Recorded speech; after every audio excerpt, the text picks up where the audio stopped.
I nderuar miku im dhe mik dhe kolegi të pranishmëve. Unë besoj që kjo e sotmja nuk është thjesht një ceremoni nderimi për një individ që e meriton plotësisht këtë nderim, por është edhe një moment simbolik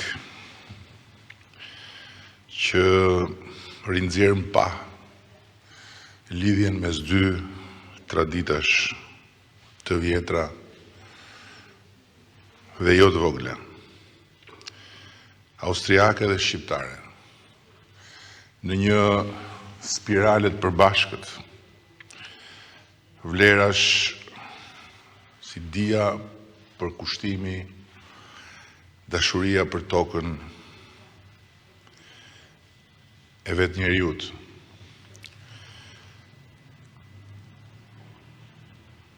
Nuk do të mjaftonte dot hapësira e një fjale të tillë për të përshkruar të gjithë këtë rrugtim, sa të shkurtër aq edhe kuptim plot që na lidhi së bashku, por unë pata dëshirë sot i dashur Hubert, i nderuar profesor,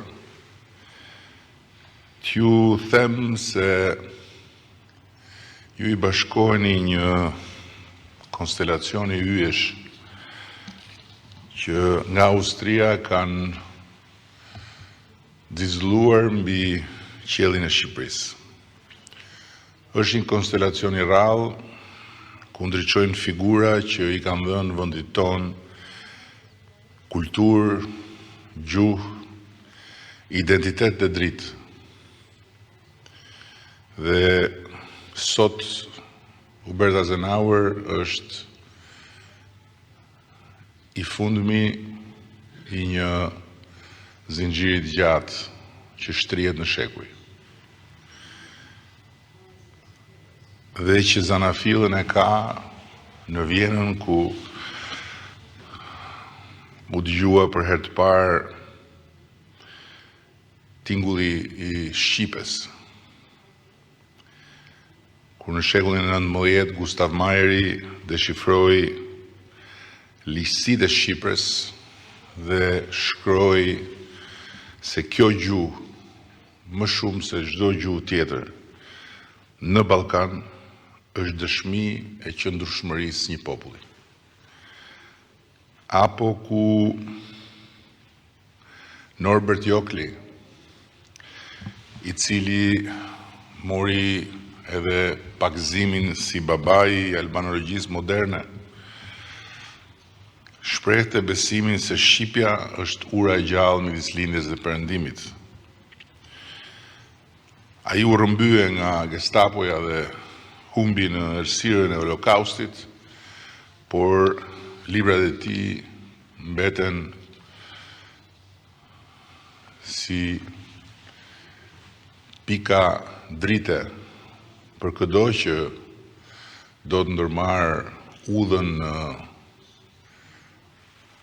labirintin e mistereve dhe pasurive të gjuhës shqipe në bibliotekat e Vjenës dhe në ato të Tiranës. Apo aristokrati aventurier Franz von Nopcha, i cili kaloi me kal në malet shqiptare dhe shkroi se këtu në këto gryka mësohet më shumë për shpirtin e Europës se në çdo sallon të Vjenës. Apo Maximilian Lambertsi, që ndihmoi Komisionin Letrar të Shkodrës në standardizimin e Shqipes, dhe la pas për të gjithë ne një fjalë që sot e gjetitën çdo shqiptar që e lexon e rënqeth. Historia e plotë e njerëzimit, tha ai, do të shkruhet atëhere kur shqiptarët do të marrin pjesë në shkrimin e saj. Ishin njerëz që e deshën Shqipërinë me shpirt. Dhe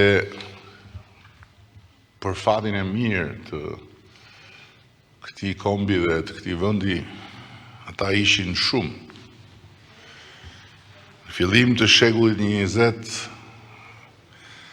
Theodor Ipen, konsulli dhe diplomati austriak,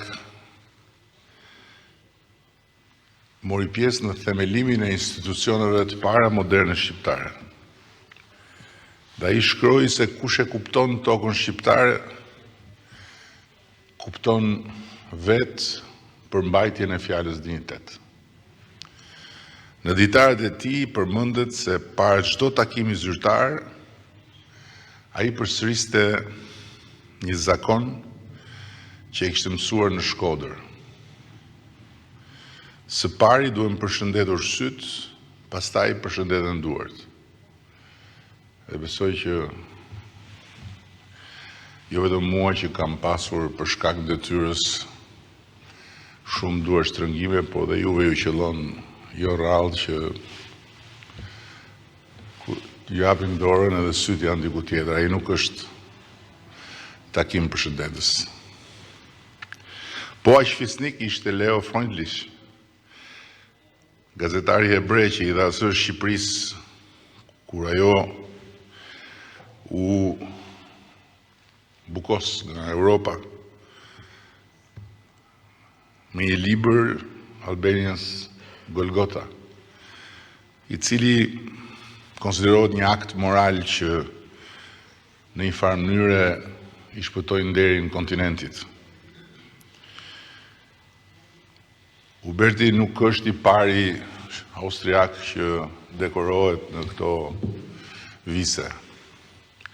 Dhe paraensit janë njerëz vërtet të nderuar, emri të cilëve ka mbetur me plot drejt në historinë e këtij vendi, siç do të mbetet edhe emri i profesor Azenaurit. Alfred von Rappaport dhe August Krall u dekoruan nga mbreti Zog me urdhrin e Skënderbeut dhe bashkarisht e quajtën Shqipërinë një kom të vogël me shpirt madh. Ajo që është mbreslënse dhe njëkohësisht prekse për ne si shqiptar është se Austria nuk e pa kur Shqipërinë si periferi, por e pas një dritë që nuk duhej lënë të fikej. Dhe edhe në eksperiencën time personale, qysh në kontaktin e parë me Austrinë, qoftë si individ, qoftë si zyrtar, e kam ndjerë pikërisht këtë që është filli i gjatë që lidh marrëdhënien mes Austrisë dhe Shqipërisë. Kur nuk kam ndjerë ato që ne shqiptarët e kemi shumë të lehtë ta ndjejmë, sepse e kemi shumë të stërvitur në uhatjen e dikujt që është parë gjithmonë nga lart poshtë, të qenit përballë tjetrit i paragjykuar si dikush nga periferia. Dhe